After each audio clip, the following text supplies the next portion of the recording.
Hello guys! Kain po tayo. Ayan, may snacks na ako after ng dinner namin. At hindi ko nakain kanina kaya ngayon lang habang nagdudot-dot. Ito yung Noah's ano ba to?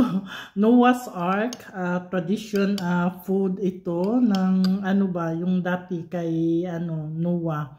Bali, Noah's Ark pudding ang tawag nito. Ito yung pinaka-oldest na sweet sa Turkey. In the whole world daw, ito.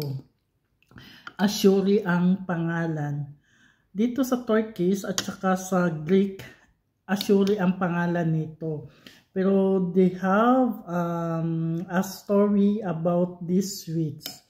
Kasi may to siya, yung mga legumes, mga dried fruit, at saka itong yung fruit, ito yun. May kasi siya, may pomegranate. Ito lang yung yung fresh na prutas. Tapos yung legumes na may mga beans. At iba pa yung mga peas. Ito is tong tawag nito na green peas. To? Yan. Basta yun na po yan. Hindi to green peas, no? Yan? Dried fruits. The dried fruits, ayan. Basta ito, ang tawag nito is ashuri.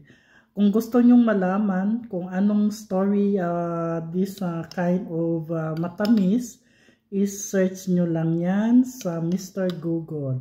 Ayan. That's it. Thank you for watching. Bye. Have a nice night.